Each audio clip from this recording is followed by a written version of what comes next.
small business owners, entrepreneurs, medium startups, and VCs, this one's for you. Welcome to Beyond the Bottom Line, Balancing Evolution with Execution, hosted by Elevate Talent Solutions founder and CEO, Ron Miller. Through Ron's own hard-won wisdom, along with an array of luminaries across the entrepreneurial ecosystem, you'll glean priceless wisdom that will help you see past the day-to-day grind and into the future where you can check off the day's to-do list and achieve innovation and elevation to ensure your business is future-proofed. Fulfilling and profitable, it's time for Beyond the Bottom Line, balancing evolution with execution. Take it away, Ron.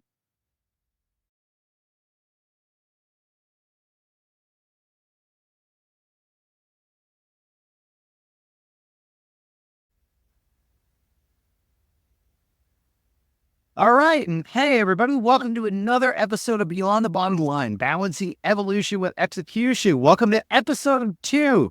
So for returning listeners and for new ones, this podcast is really all about a no filter, no fluff, no BS look at business in the world today, particularly for SMBs and VCs and mid-sized organizations that are looking to start, grow, and scale their business. And today, I'm really excited for today's guests. You know, if you're an entrepreneurial small business owner like myself, or even if you're not, you're tenured and you're looking at growing your organization, my guests today, these two truly exemplify for me what it means to start, grow, and scale not only a business, but its people, and to do it successfully year over year. And today we're going to really touch on, their story,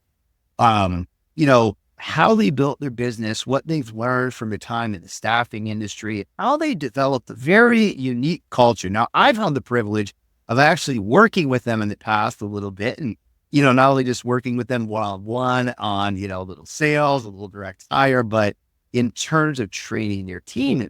That's really what Elevate Talent Solutions is all about, is we want to help businesses in training their staff and getting them to grow in talent acquisition or sales or looking operations properly to scale and grow. So I am really, really excited for our guest today. So please welcome Phil and Sara Frassinelli. Welcome to the show. Thanks, Ron. Thank it's a you. pleasure to be here. I'm so glad to have you. I know we've been kind of missing each other a little bit over the last week or two. You guys had a little celebration going on, some business growing out there, some all good reasons, but I'm just beyond excited to have you here today. I know from my time knowing you and having the privilege of working with you guys, for me, you're like a power couple of the staffing industry. Like you're the yin and the yang, and really what you've created in a term I'll reference now, but I'll let you talk more about the whole Frasser culture that's out there. For those of you in the Philly area, kind of make the connection maybe with like the Philly fanatic and Frasser fanatic, right? So, but the culture that you really created just resonates through everyone in your organization that I've ever touched on. You can see it, you can feel it. And it's difficult. Number one, when you're a small business starting to grow and you get to that point where what you built and the culture you set starts to expand. And as leaders and owners, you get further away from the entry level folks. How do you keep that and how you develop it? And what you've done and how you invest in others has always just really blown me away. I consider myself a Frasser for life, right? Yeah. I made you adopt me, so you didn't have a choice. You're in. I mean, whether you like it or not, I am an idiot. So, but I'd really like to kind of peel back to the beginning, of, hey, why did you choose to get into this crazy world of staffing? What really brought you to it? And how did you really start to develop such a successful program? I'd love for you to share that origin story with us. Sure, Ron. It's actually kind of a crazy story the way it all went down. We started in 2009 and 2008. So me and my father were employees of Spherion, and he was a strategic account salesperson responsible for the country. I was a account executive in Center City, Philly. And during that time, we were experiencing an economic crisis, and she and I both were terminated from Spherion. So I started off as an employee and both lost our jobs. We had definitely had discussions around possibly investing in the franchise model with Spherion, but all of a sudden things became really real when we lost our jobs. So we decided that, hey, we love the brand, we love the technology. We want to buy a franchise with Spherion. So within a year of getting fired, we're at the executive table doing a discovery day, CEO, CFO, all the leaders of Spherion, and we're pitching why we feel like we should be allowed our first franchise. So I think when it comes back to the why of an entrepreneurial spirit, living in a sales role for 10, 11, 12 years prior, one of the most difficult things when you're starting is finding business. And that was at the core of us. So he went from termination to an owner of a single unit. That's how this whole thing began. And I will loop in, my lovely bride, Sarah. She and I met basically day one of our new business within 30 days. And she's been along for the ride, and she could share her story on that side of things, but that's the beginning. I absolutely love that. And I think especially in today's world, with everything we're seeing economically and business wise out there, it's a crazy time for a lot of people on businesses. There's so much uncertainty and everybody is scaling up and down, up and down, up and down. And you're seeing such tenured people just out of work and really kind of trying to understand what's the next step. Do I go back to corporate? Is there a corporate America to go to? Is there a space for me? Or do you have that entrepreneurial spirit to get out there and try something? It's a really cool fun fact is, for small business owners out in the market today, 48%, between 45 and 48% of new small business owners are actually Gen Xers. It's interesting. They are the most common. The average age for starting the business is 45. So, Phil, you were ahead of the curve, I'm sure, my friend. Wait, We're an overachiever. 30 years old at that time, man. Well, but I love that part of your origin story of how you got into this, right? Because timing is never perfect, right? And if you believe in yourself and you want to take that leap, you take it, right? You got to take that risk and that shot when that opportunity presents itself. So I love that you took the jump there.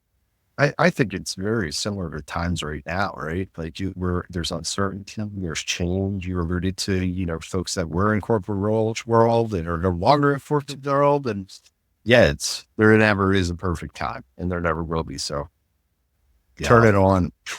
Yeah. Kick it and go, rip the Band-Aid off. And then Sarah, you jumped on the wagon right there at the beginning of the craziness. I know. I met that guy a month after he opened his doors, and I was like, I don't know what this guy's about, but I'm a little intrigued, and it worked out. It definitely worked out in a lot of different aspects. I can't wait for you to share like that next part of your story of, hey, what were those early days really like for you when you started? Like, what did you see in year one? When did things start to turn? And what were those really like one or two key moments for you that really helped propel your business along, that maybe you were on that teeter-totter of which way are we going to go? Yeah, it's a great question. First year was horrible. I'm not going to tell you anything different. It was definitely, Sarah's laughing because she saw it. Well, that networking once, 7:30 in the morning, get in the office, cold calling all day, then another networking event at night. Like it was just, it was complete chaos. But I think one thing that, really pushed certainly me and Phil, our backs were against the wall. So, there's no plan B. This is where we're going. And fundamentally being salespeople at heart, that's all we knew. So we were able to make all the dials, do all the door knocking, really get out there and push the brand. But I'll say this, 8 months in, I think our revenue was $29,000, which was essentially going out of business. But what I will say is it only takes one. So we ended up landing a, very large account, probably revenue close to, if not over, probably right around $1 million. And it just catapulted us. I mean, shots on goal, shots on goal, shots on goal, one goes right. Well, then we had to figure out how to recruit because he and I had no idea how to do that. So it's more different than anything else. Let's figure this out and start putting people to work. So the first year in the story, $29,000 in revenue. Second year, we were up over that million mark, ended up winning rookie of the year and all that kind of fun stuff. But yeah, I mean, it was horrible. And I think to your question, what were those moments? That account was definitely one of the moments. And I think the second moments that started was acquisitions. So what we were able to do, when we opened in 2010, we were able to purchase the Harrisburg area market. 2011, we were able to purchase Northeastern Pennsylvania, Wilkes-Barre, Scranton. So just growth by acquisition really helped fund the operation and propel us forward. So I think getting out of your comfort zone, I had a couple of really good mentors, so did Phil, and really just pushing every single day. So I guess first account we land that's pretty big helped us get there, and really stepping out of the comfort zone and buying up some other franchises is how we really got rolling. Man. Well, I love the balance in how your initial growth really occurred, right? And I think where you're at, so many of us, myself included right now, being a first year entrepreneur too, year one is tough. And a lot of the times you want to throw in the towel because you're on an island, right? You can get a lot of advice from a lot of people, but at the end of the day, it's what you want to establish, how you want to grow to what you're after. And do you have the grit and the determination to really see it through? And I think that's really a good separation in the world of SMBs and VCs of, is this what I have the stomach for, or is it not, right? And as an entrepreneur, that's where you got to decide, am I going forward and can I lead this, or is this not the life that I want to pursue? And you guys, you stuck it out, you had a plan and you delivered on it.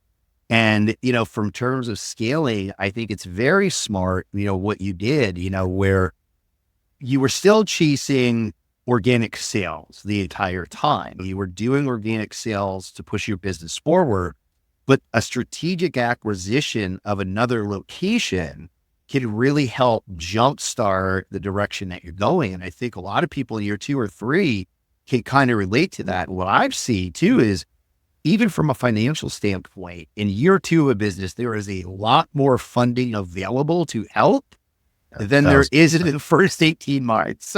Nobody's giving you any money. No. You can sell a kidney, they're not giving you any money. There is nothing there. Yeah, they're not. And I mean, to your point, I think you think about, what businesses do we acquire, especially early in the time. They were obviously same industry businesses, but there were a lot of folks that were in a position where they wanted to retire or they didn't love it. So the opportunities really all aligned for us. And that's where it happened. And I'll chime in on that and just add from behind the scenes, because I wasn't within the business at that point. I shouldn't speak for you. To me, we weren't ready to do that. So No. it felt like a big push to acquire other businesses or other franchises at that point. So you got to get the nudge from behind. Yeah. No. Well, I think the facts are the facts. Yeah. You got all your chips pushed in. We were business owners previously, right? 2 salespeople, and you had to figure it all out. So it's a lot of, yes, it was aggressive. Yeah. Well, and it's really great growth in a short period of time. So as you kind of went into that next step and next iteration of your organization, right? I mean, at this time, if I have my time frame right, we were coming out of like the Great Recession era. Business was starting to pick up, and we all know that was kind of like the golden era where business was kind of almost falling into everyone's lap at that point, and it became ultra competitive. It switched to a candidate market. So candidates really dried up because the opportunities now exploded, because we were coming out of those 2.5 years of immediately, for lack of a better term, that's what it was. Yeah. And so now you're scaling, and how did you, when you were growing organically and acquiring, how did you kind of establish your identity during that time that you've really kind of built on and kept? Because this is where a lot of organizations go wrong. They catapult to that next level and they're not prepared. And what their guiding principles or their value prop is becomes just words on a wall or words on a whiteboard or a poster. And it doesn't align to who the organization is growing into. So how did you kind of establish that and keep that holistic view of who you were and build it into what you have today? Because you've grown, what, 7, 8 times that size since then? Yeah, 10, 12, 15 times that size, probably. Obviously. Wow. So Yeah. Remember you're at 0, right? So this is, and all of a sudden, you're getting 10, 11, 13, $15 million in revenue, right? So it is like revving a Ferrari. If we bring a little automobile reference in here, like you touch the pedal, it's going. It's important what you said. You're now at that point. You start up in Reading, 2 acquisitions. So you've got essentially 2 other cultures that you're trying to bring together into a current culture that was just me and Phil working together. We had no definition of what it was going to look like. We were like, all right, let's just make sure all the employees get onboarded on our organization, that they're paid on time. Our internal team, start to learn what they're about. But I think, it's probably, how did we do it? Trial and error. At the end of the day, those teams did not fit what we were doing. Ultimately, we added new people. And I think we were really just able to define what we were looking for much better, when you have that type of experience. I know this is probably a little bit early, but, from Sarah's perspective, the culture of this organization really is her lifeblood. And I'm not saying it's not mine, don't hear that wrong, but what we do from a Fraz perspective is absolutely Sara Fraz. So, we did do some defining. My partners, my parents. We all, Sarah was included in that process. We really, we identified 3 values essentially that we learned by: integrity, courage, and family. Right. So first and foremost, what we do is above board 100% of the time, that there's no option from that standpoint. The courage to do exactly what we're talking about, plus to do your job on a regular basis. And we really like to think of our team as a family. I mean, at the end of the day, this is our small family business that, runs. So we went through an exercise where we had 100 words on a piece of paper, and, Phil, Laura, Sarah, Phil, all took the papers, circled what we thought 3 of them were, and we were pretty close. I mean, I think integrity and family were on every single person's, list. And then we, the courage piece, I think indirectly, we all kind of ended up getting there. It just wasn't, probably wasn't as synergized as the first 2. But once we did that, that's how this thing, how we started to hire and really talk about those values. So Sarah, I'm not sure if you want to add to that, but that was the exercise we went through in the beginning. Yeah, identifying those core values was really important, and put out the framework for the 10th person we wanted to be on our team. And then so my background was through many different industries. I worked at a newspaper. I worked at a global corporate headquarters for a battery manufacturer. I worked for a local nonprofit. I worked for, the chamber, the business chamber of commerce. So I had a very diverse background as an employee. And so when I came into our business and said, let's take a look at this from our employees' standpoint, which, again, yin to the yang, not Phil's strength, which is fine, more my strength. So it needs some work when I came on board. I'll say that. Well, none of it was defined. Like it was, like fire hose going So the fact that I had so many previous roles in vastly different industries, I just felt like I had such a good grasp on what I would have wanted as an employee. So I just really started to work toward that and say, our people, our internal team are the lifeblood of our business, and we Yes. need them and we want them to be happy. So what steps can we take for that to be the case? And, I just started rolling out programs and doing things and, Frazzers, short for Frassinelli, but with PH, it just sort of worked and it's still working, hopefully, knock on wood. And it's a great thing to be able to, bring that perspective and put our employees first and put things into put. Like, I love what I do every day. I get to look at it from, high level and say, what can we do to have these people come to work every day? Really want to come to work every day and want to be part of this team. And, the family thing, one of our core values being family, a lot of businesses and companies and people out there will be like, oh yeah, it's a family at work. And so that's a little toxic. Don't love that. But for us, it's really true. And it's the not toxic way in a good way. I love it. Right to that point, Sarah, like exactly what you said. I think a lot of us in our careers, we've worked for companies where they're always like, but we're a big family. But like, as soon as like one of your family members is no longer there, you're like, oh man, too bad about Uncle Al. I mean, it was like a sudden death. God bless him. And we don't know who he is. In the And they're no meantime. longer. Yeah, it means I was on the outside of the window, like banging, doing the car thing, like I'm still here. I'm just not in the play anymore. And I was like, and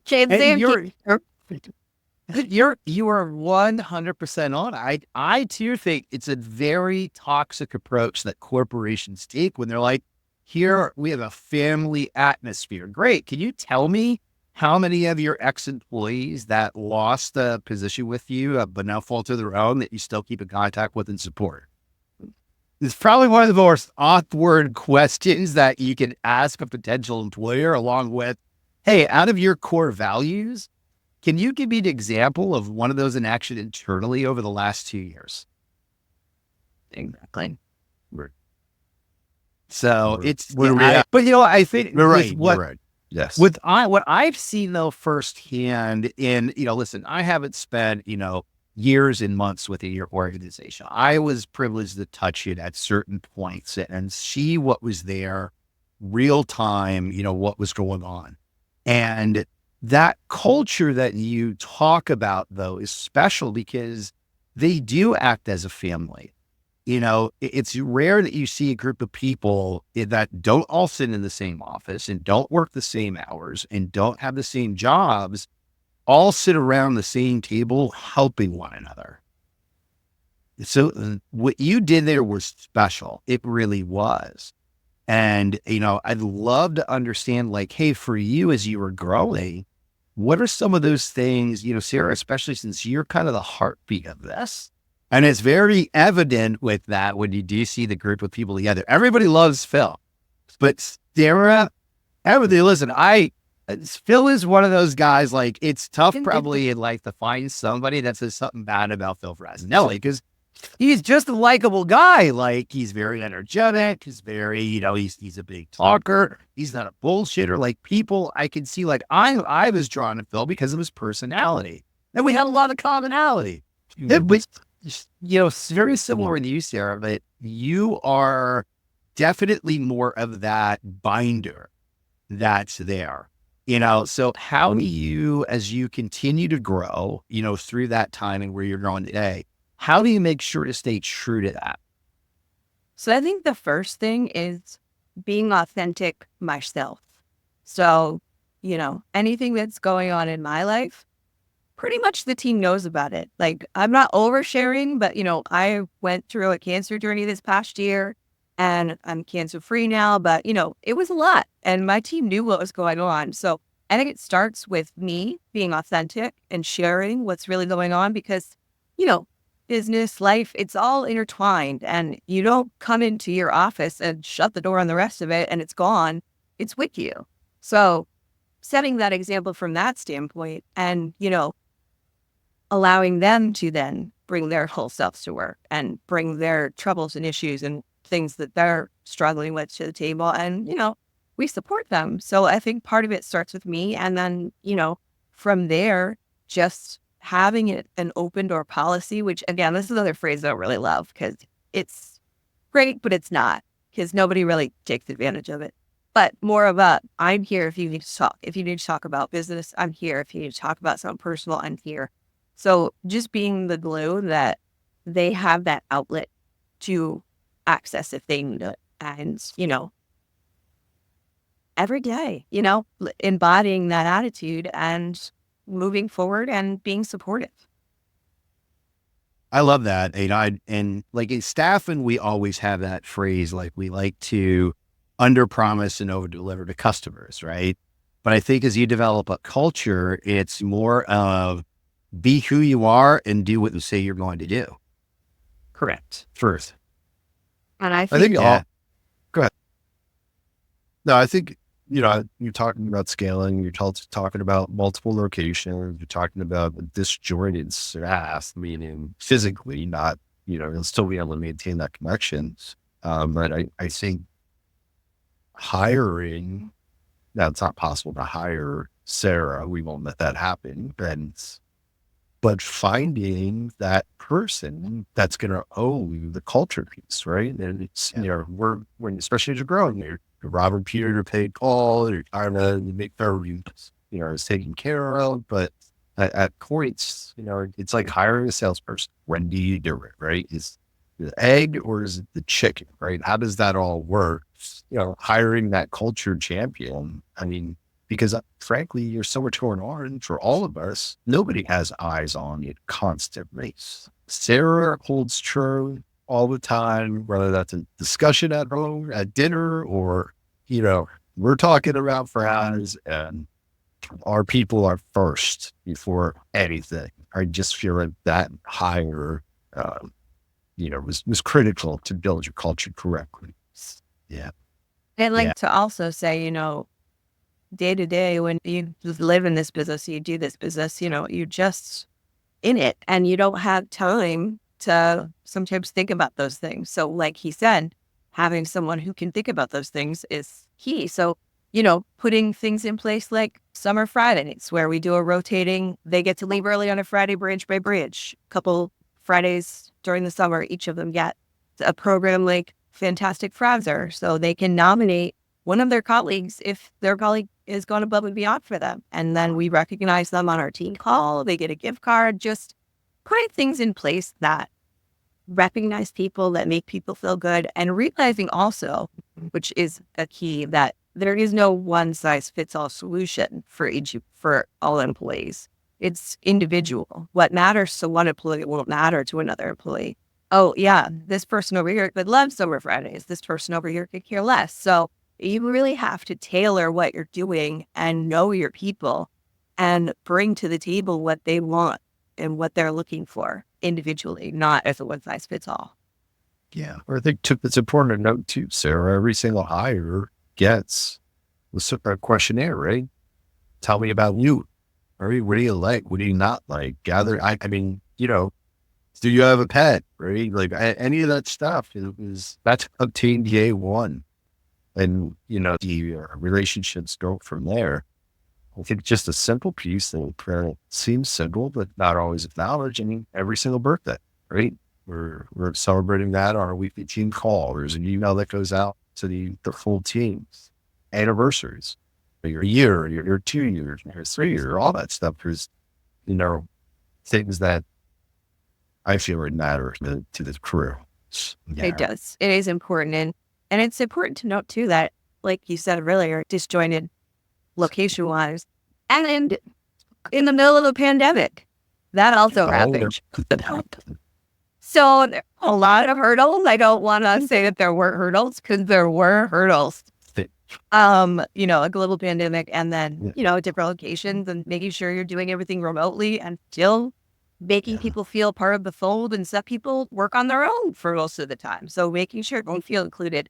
You just really have to look at it closely and see what you can do individually for each one and what their styles prefer and what their preferences are, and work from there. Well, I like to think, just from all my years of experience and being through so many of these downturns, you think 08, 09 might have been the closest thing to the pandemic that I've ever seen in my career. But even then, it was completely different because it was overnight. Business was shut down. And I like to really think and call out specifically, I believe when you develop the right culture with the right vision and you're investing in people and they feel safe, heard, and invested in. As we're coming out of those downturns like the pandemic, so many organizations still today are stumbling out of the block, and they rush to solutions that are people-centric. They're rushing to AI. They're rushing to automation. They're rushing to here. What can I just throw together, fill a gap, get it done? Because I see the world from here, and those folks that work for me here, I'm not getting everything in between. And I think that's why we've seen so much inconsistency in the staffing industry over the last 2 or 3 years. But you've not really witnessed that in that same level because you're growing yet. Yes. And you're having a bigger year this year too. I think it's right on the money with what you've created, that you're growing at rate. It's the team, right? Like at the end of the day, everybody's pulling for the same goal. Oh, that's another important point. Understanding what their goals are. They didn't used to have goals. So what are our goals? What are we doing every day to put us toward those goals? That's the other thing, transparency, I think. Just understanding the business, the wheels, what's going on, what it means to them in their day to day, and how it contributes to the overall business. I don't think, previously it was a great job done. No offense, Phil, in those capacities, and we really worked together to make it clear. So transparency in all those things. It's been an evolution, Ron. It is. Yeah. I mean, I'm not saying the company was terrible before I joined. No. It wasn't what it is now. This is true. Oh, the direct says Sarah brings the pizzazz. That's right. She puts the topping on it. We both bring very important things to the table. I'll say that. Yeah, definitely. Well, and I think like one of the big lessons too that a lot of listeners may take out of this, if they haven't identified it already, is early on, Phil, you understood kind of where you were going and maybe that piece that was missing. And not that you're not capable of it, but it wasn't your wheelhouse of what you wanted your role to be. So you had to find what Phil was going to do. And you knew the key role or individual you either had to find or bring in order to keep that piece together. As an owner, you can't be everything everywhere. No, and I think you had said you could be that piece. I can't. Like, it's just not in my DNA. And you have to identify that. I mean, I just see things differently. And that's, you said earlier, beginning with the end. I mean, it's, it truly, you have to understand, what you're good or great at, right? And then you have to hire accordingly. And unfortunately, Sarah, obviously, her and I are married. So it was something that, but if she wasn't who she is doing what she's doing, somebody else would be doing the job, like, at the end of the day. And that, I think that's recognizing your deficiencies or weaknesses or what will drive the ship forward. And I think, Sarah's been a part of this from the beginning and has watched this growth and development to ultimately getting to us being able to, we're talking small business, being able to afford to add her in a, she's going to kill me for this, but a non-producer role in the traditional description of producer, right? This is why it works. But, we definitely made the investment, Well, Sarah, to that point, I'd love to have you back on because we are going to be doing a roundtable about what it needs to be a producer in staffing and the value of a non-producer to an organization. Because I think from an operational perspective, something that I've always seen through my career is when the sales aren't there, recruiters and ops, they're the ones sacrificing it. Usually goes trading and ops first, which are two critical heartbeats to how you keep and develop your team and your culture, because they're not producers. They're not tied to revenue, so they get jettisoned. And now the org splinter. We're going to have a discussion about, as you develop your org, the value of those traditionally viewed non-producing roles, because what you produce can't be measured. My non-producing role has been pretty great. Let's just say that. So I know we're getting short on time. I could talk to both of you all day long, just because you're amazing individuals as people, as family people, just for me getting to know you. I just think you're phenomenal human beings. You have created something a lot of folks wish they can. And I hope this meeting opens a door for new people coming into business, or even those that are established and maybe you're having these issues of having tenure or straight direction that they're all following. Maybe take that step back and first look at themselves, right? A little Michael Jackson, take a look at the man in the mirror and throw a little Eminem in there. If you don't like me, see, tell him to beat it, because I won't stop till I get enough, right? Yeah, I can throw that whole thing together. But, right, sometimes you got to start looking at you and understanding who you are, what you want to do, what your capabilities are. And now, how do you find that into your gang that picks up maybe what you're not great at to build something together that stands the test of time? Absolutely. So- And I think, pro tip, it's probably easier if you're not married to that person. Maybe we'll do another round table of how to work with your spouse and a business. Maybe that might be the therapy session on an off week, like a mailman, like with. We're available. And thank you, Ron. Oh, Thank you, Ron. I just wanted to say, you're a fantastic individual. You want to talk about personality plus. That's you, sir. yes. So thank you for having us. And you too. I wish you the best on your journey. And I want only good things for you. Oh, thank you both so much. It's been a privilege having you on, and I can't wait just to understand how your success continues to drive as entrepreneur to entrepreneur, friend to friend, person to person. What you've built, I respect, and I can't wait to help celebrate your growth and watch what you're doing, because you're dominating in a lot of arenas in a market that is heavily saturated with a lot of competition. I grew up in that market. I know, going into an office there, and you got 63 other staffing companies that have no differentiators competing for the same people and the same business. So to build what you have built, the reputation that you have built, and the culture you have built in an area that is really heavily reliant on contingent workers, really speaks to what your true success is. So I can't wait to watch what you do over 2025 and 2026 and watch you really kind of kick everyone's ass, for lack of a better term. So thank you both again for being on. And for anyone that's looking to get a hold of Phil and Sara, you can find them on LinkedIn.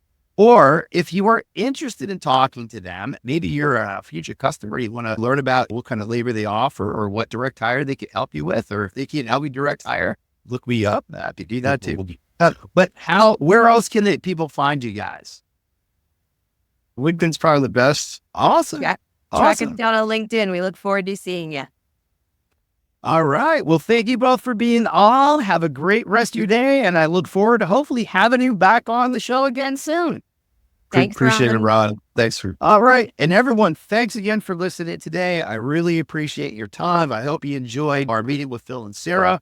And don't forget to hit the like and follow button there at the bottom of any podcasts that you're following us on, either Apple, Spotify, Podbean, iHeartRadio, so you don't miss the next great episode of Beyond the Bottom Line. And stay classy. Thanks for listening to this episode of Beyond the Bottom Line. Do you have questions for Ron or today's guest about this episode? Reach out and your question might be featured on next week's mailbag. You can learn more about Ron and Elevate Talent Solutions at elevate-talent-solutions.com or on LinkedIn. This podcast was edited and produced in partnership with Adrian Rishart, principal of boutique marketing firm ACR Ventures. Check her out at acrventures.com for all your small business marketing needs. Be sure to hit that follow button and send us love letters and episode ideas to Ron Miller at elevatetalentsolutions.net. Tune in next week, and thanks for listening.